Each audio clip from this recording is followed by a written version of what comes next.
Some people just don't like the way that I walk towards the point of perfection's spine.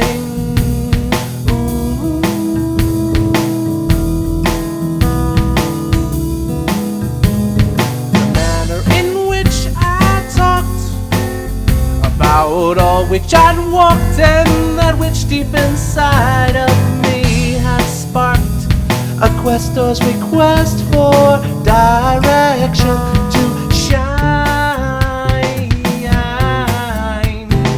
brighter inside her, enlightened, not knowing how. Share, like it, and subscribe. Hey y'all, back here in the 970-81301 Southwest Colorado. Y'all like that intro we just did a little bit there? Well, you know, we've been quiet on this channel for quite a while.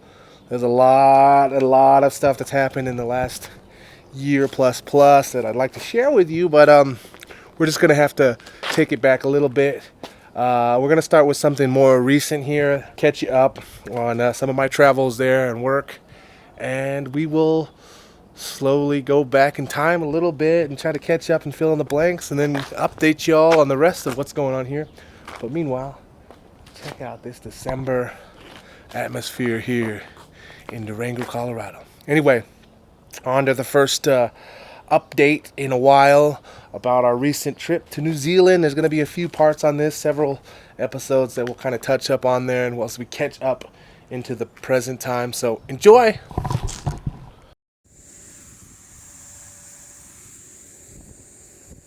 Flying from the Denver La Plata Airport. It's a municipal airport, but you can fly internationally in terms of first point of departure from the U.S., as I've done a few times.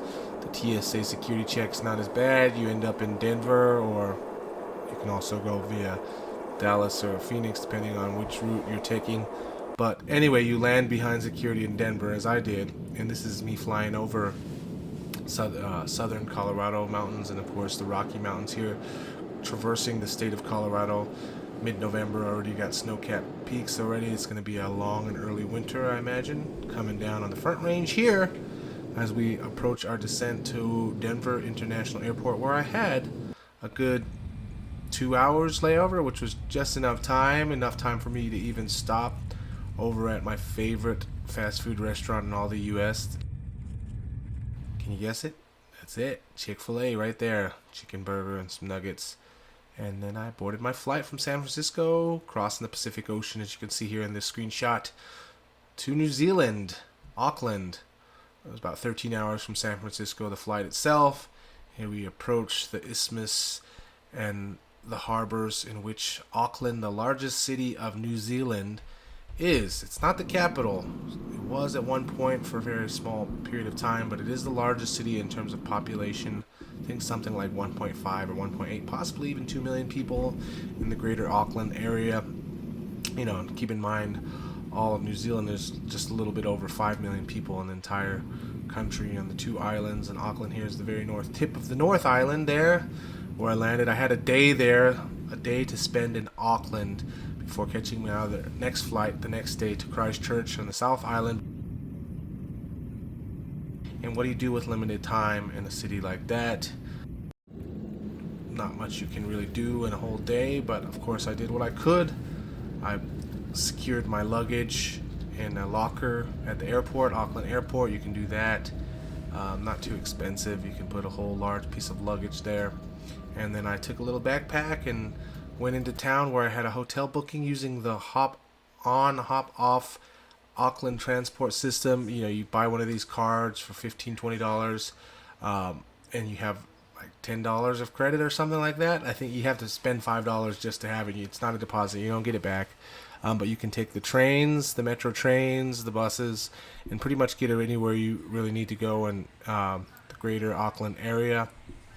Pretty convenient once you have your card, assuming you have enough card and you don't have to top it off in the meantime. But yeah, $15-$20 was more than enough for a day, hopping about, going downtown, took a bus, Of course, what better place to see the entire city than from the highest vantage point available to tourists, and that is the Sky Tower here. As you can see me taking the elevator up. It's something like $30 or something, I want to say, to go. Usually these places are expensive, but they're worth it. If you only have one day and you just want to see as much as you can, then go to the highest vantage point you can, overlooking the harbor down there and the city streets of Auckland below. This is the Sky Tower. It's, I don't know, it's within the top 10 or 15 highest towers in the world. There's a little sign after this clip. You'll see exactly a list of all the highest towers in the civilized world. So one thing, you know, when you're in a big city like this, you don't have much time to really see and get your feel for what the city's about. One thing I like to do is go to or find the biggest, you know, central parks or the biggest like main nature reserves that are available. And in Auckland they call them domains. So there was a few parks in between the Auckland domain and the Sky Tower here. It was within walking distance. I think there was Albert Park. I went there. There was a fountain not too far from downtown Central Business District.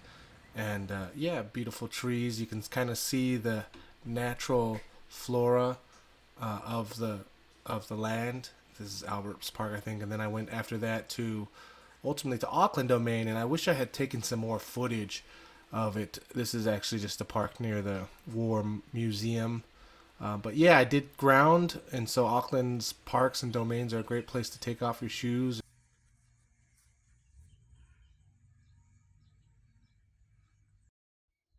Here's just another residential neighborhood in Rungra, I'm not sure how to pronounce that, where my hotel was, not too far from downtown. A beautiful sunrise in the morning. Of course, keep in mind, if you wanted an early morning coffee, don't expect to get it any time before 7 a.m. or 7:30 a.m.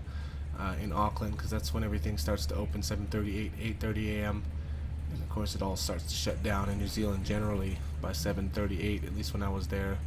So here we are heading back to Auckland Airport to catch the next flight on bound to Christchurch, which I will update you in the next clip. So thanks for tuning in. I know it's just boring listening to me narrate this video clip, but we'll try to come up with some more creative audio features here in the next clip as I update you on my recent trip to Christchurch. Thanks for tuning in. Bye bye now.